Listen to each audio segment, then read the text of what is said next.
Stephen Fry is an actor, author, comedian, activist, and former Twitterer. Stephen, thanks for joining me. It's a pleasure, David. Nice to be here. You are giving me 10 minutes. We're on Larry King's set. Yeah. I got a bonus 10 minutes with you. I'm very excited. I thought you were about to say you had a boner. I do have an effect on people, but that's really strong. Well, give me a couple of minutes. Okay, good start. Yeah. I've thrown you a loop there, haven't I? Everything that you're about, that I know about you, are the exact things that I talk about on the show all the time, about atheism and free thinking and secular values, all of these things. Do you fear for these things right now? Because I think they're in a very precarious position. Yes, I do, David, actually. And I suppose one would bundle it all up as to say one fears that the advances of the Enlightenment are being systematically and deliberately pushed back. Not deliberately by everybody, because quite a few people who are doing it don't even know what the Enlightenment was. But, I mean, America is an example of a country that was founded on principles of the Enlightenment by people who had read Kant and Paine and the philosophers Voltaire and others who had opened up the idea of free thinking and casting off the shackles of ecclesiasticism, I suppose, of being ruled by the church. And America was the great experiment in which all this was to be put into the form of a state that was benevolent and free and open and not ruled by religion and not ruled by enforced thinking. And it all went horribly wrong. Yeah. I'm not saying America's went horribly wrong. But I just mean that, you know, I mean, it went horribly wrong, unfortunately, in terms of within 100 years, sparking off the most bloody civil war in human history. Just as an internecine conflict, nothing had been bloodier, as you well know. So that was a bad thing. Yeah. Somehow then crime, gang violence started in Chicago and New York, and of course the West was opened up in the bloodiest way imaginable, with genocide and gunfire, and the beautiful, calm marble pillars that you think of as the elegant, harmonious sort of architecture, both intellectual architecture and physical architecture, that America was supposed to represent, became so blood-spattered. Yeah, so you're saying we're not a perfect society? No, by no means are you any less perfect than Britain or any other. Yeah. But there's an irony at the heart of it, and I am, as you rightly said, an atheist. But funnily enough, perhaps more than that, I'm not a rationalist. I'm an empiricist, and I think there's a very important difference with thinking about thought. Empirical thought is about seeing whether something is true, experimenting with it, finding out, testing it. And sometimes rationalism can be superstition. You know, you can say rationally that you have this, like Pascal had a rational theory of light, and it took Newton to poke a hole in some cardboard. Right. And that's the empirical way of saying, no, it's just look. So that's really just science. You're down with science. Down with science, but a very particular view. Yes, empirical science is a very important side of it. You know, I mean, of course, writing sums on a blackboard is important as well, but they've got to be tested. That's why I love the Large Hadron Collider and things like that. But I don't know how we got to this, why I raised that issue. Well, all sort of couched in thinking, clear thinking. Which absolute clear thinking, which is a phrase that, as you know, I value highly from Bertrand Russell. And the empirical side of it is this, and it's worth thinking. Countries that have kings and queens, which are rationally stupid, weird ideas, are empirically freer and more socially just than countries that don't.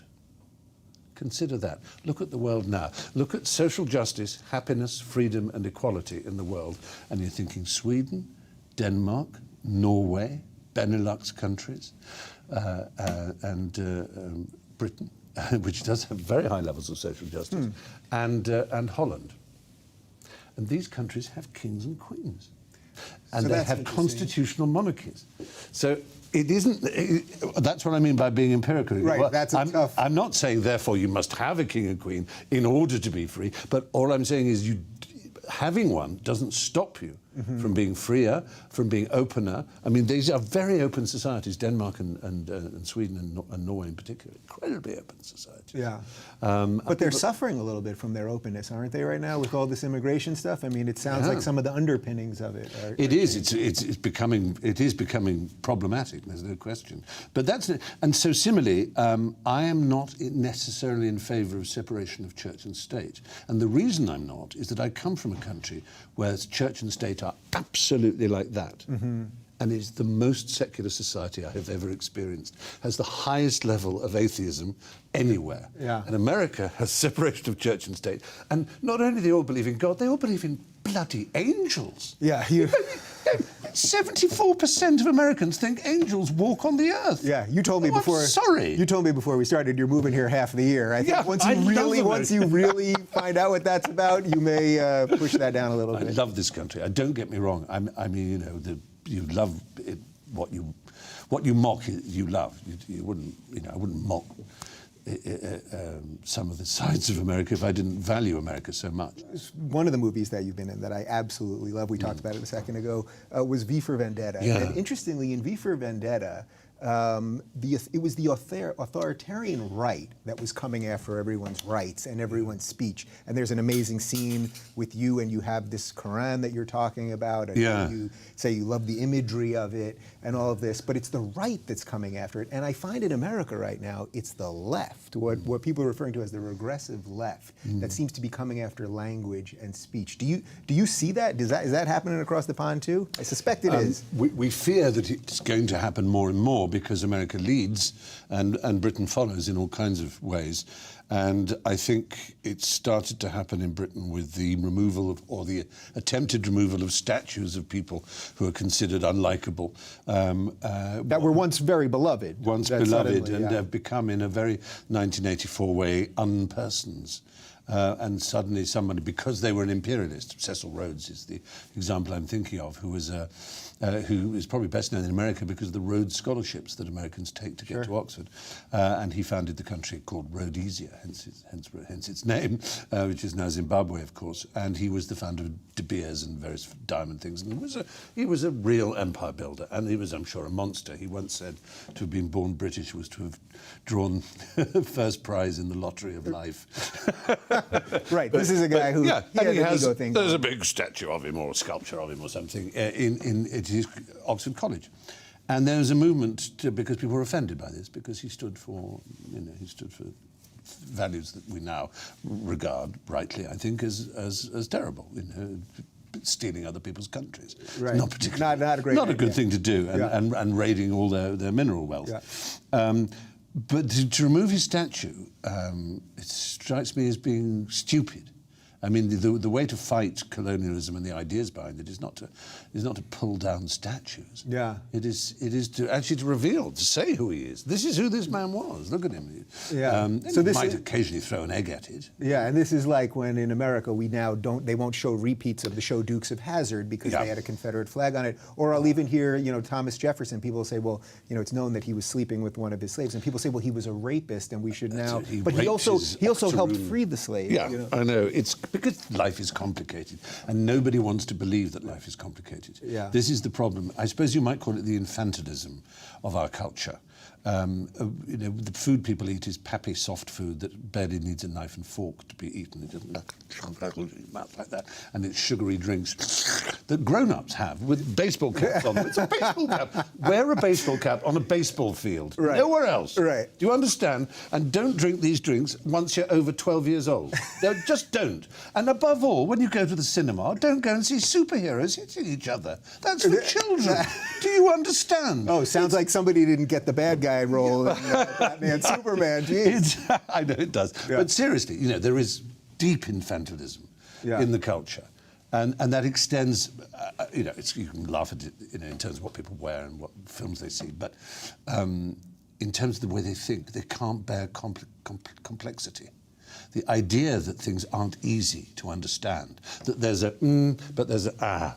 You have to think. There are gradations. There are, that no one wants that. They want to be told, or they want to be able to decide and say, this is good, this is bad. I'm saying so. Anything that in any way conflicts with that is not to be borne. Yeah. And on student campuses, this idea of, trigger warnings. There are many great plays which contain rapes.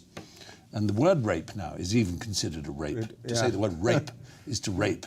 Yeah. Well, it has an interesting Latin root, and the word raptor comes from the same root, rapine, and there are all kinds of words from it. Violate, these words. They're terrible things, and they have to be thought about clearly. But if you say you can't watch this play, you can't watch Titus Andronicus, or you can't read it in a Shakespeare class, or you can't read Macbeth because it's got children being killed in it, and it might trigger something when you were young that upset you once because Uncle touched you in the nasty place. Well, I'm sorry. Yeah, it's a great shame, and we're all very sorry that Uncle touched you in that nasty place. But you get some of my sympathy, but your self-pity gets none of my sympathy, because self-pity is the ugliest emotion in humanity. And get rid of it, because no one's going to like you if you feel sorry for yourself. The irony is we'll feel sorry for you if you stop feeling sorry for yourself. Just grow up. Yeah. All right. I love that. Hopefully you'll come back. We'll do a proper hour. This is crazy. Yes or no? Am I going to get you back on Twitter? I'd love it, Dave. Yeah, wait, I'd love it. I got you on that, but Twitter, you coming back? Yes or no? Oh, that? Twitter, maybe. I got a maybe. All right. Well, you know where to find. It'll be at Stephen Fry if he ever does return on Twitter.